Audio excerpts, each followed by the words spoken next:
Let me go to Mark Faber in Budapest. Mark, I heard you say that you now believe it is 100% guaranteed that we are going to have hyperinflation like Zimbabwe. Yes, that's correct. And if we destroy our currency, which is what the Obama plan might do, if we have hyperinflation, it's not going to matter how much money we have because we're not going to be able to buy anything with it. Well, Adrian, when you print gigantic amounts of money and you flood the world with money throughout history, that has led to inflation. If you're worried about $4 a gallon of gasoline, you better worry about an $8 a gallon of gasoline. The problem is we have a printing press. We can pay our debts by printing money.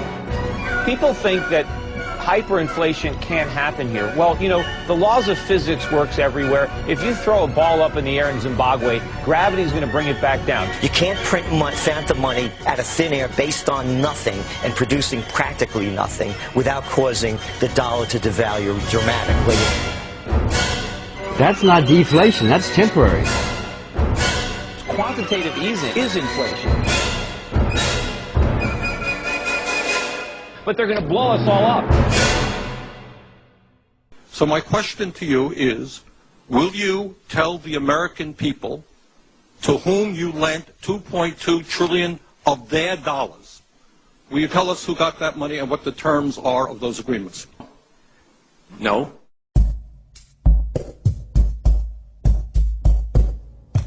Inflation, simply explained, is the printing of money. Inflation is the value of the money in your pocket going down, while prices all around you rise.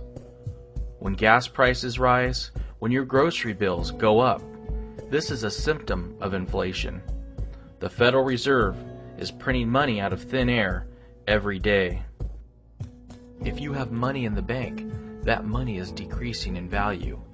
In other words, we should all be worried about inflation, because it affects the prices of everything you use on a daily basis.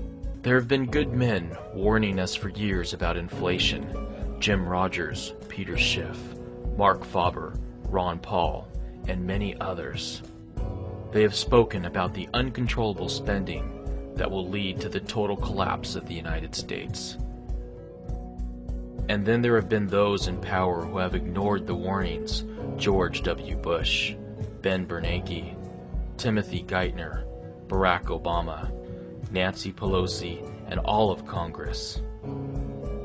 We will show you how these individuals, through stimulus plans, bailouts, low interest rates, and the ever-expanding balance sheet of the Federal Reserve, will lead to the destruction of the U.S. currency.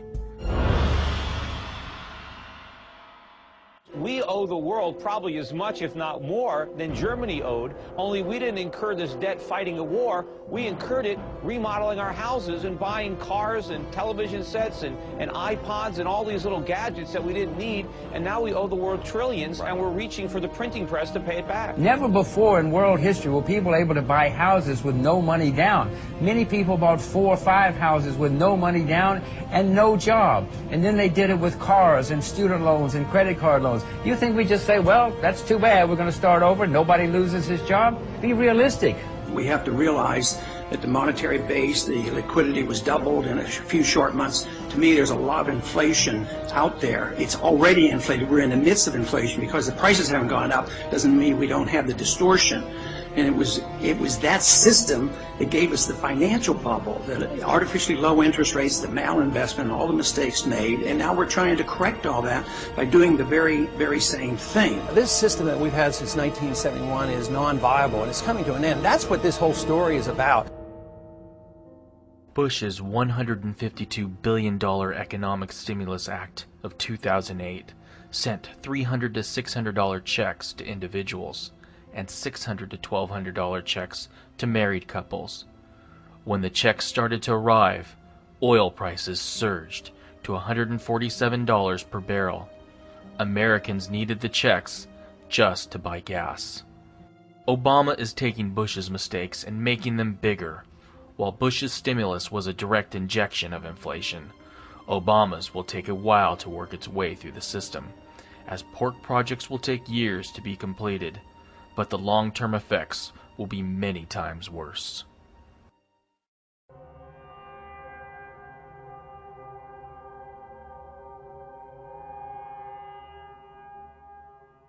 the Obama budget deficits, I mean, they dwarf anything that Bush had. I mean, it's ironic that Obama is now trying to criticize Bush for running up the deficit, as he's running it up through the roof, $2 trillion in his first term. And he's saying, well, I'm going to cut it in half by my last year. Well, even if he's right, it's still going to be $1 trillion when he cuts it in half. It's still more than twice the last budget deficit from Bush. In an attempt to reinflate the dot-com bubble, Alan Greenspan lowered interest rates from 6.5% in 2000 down to 1% in 2003. Greenspan did not reinflate the dot-com bubble, but instead created an unprecedented rise in real estate prices. Now, in an attempt to reinflate the real estate bubble, Ben Bernanke has lowered interest rates from 5.25% in June of 2006 to their current level of 0%. Tell me, what is the worst case scenario? So we have so many economists coming on our air and saying, oh, this is a bubble and it's going to burst and this is going to be a real issue for the economy. Some say it could even cause a recession at some point. What is the worst case scenario if, in fact, we were to see prices come down substantially across the country? Well, I guess I don't buy your premise. It's a pretty unlikely possibility. We've never had a decline in house prices on a nationwide basis. So what I think is more likely is that house prices will slow, maybe stabilize, might slow consumption spending a bit. I don't think it's going to drive the economy too far from its full employment path, though. The motor vehicle sector may already be showing signs of strengthening. After having cut production significantly in recent months, in response to the rise in the inventory of unsold vehicles, automakers appear to have boosted the assembly rate a bit in November, and they have scheduled further increases for December.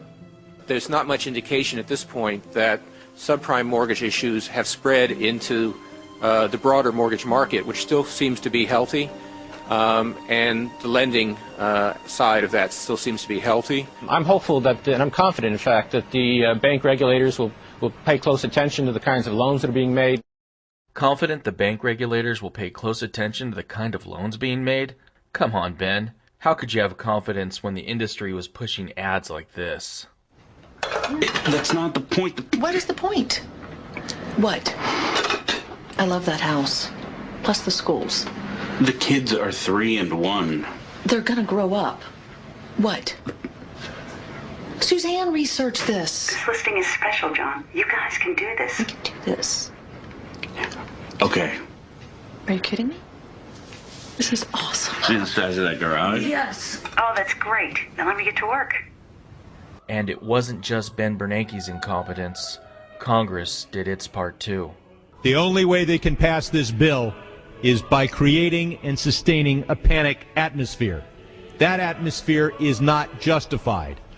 Many of us were told in private conversations that if we voted against this bill on Monday, that the sky would fall, the market would drop 2,000 or 3,000 points the first day, another couple thousand the second day, and a few members were even told that there would be martial law in America if we voted no. That's what I call fear-mongering. Unjustified. Proven wrong. We've got a week, we've got 2 weeks to write a good bill.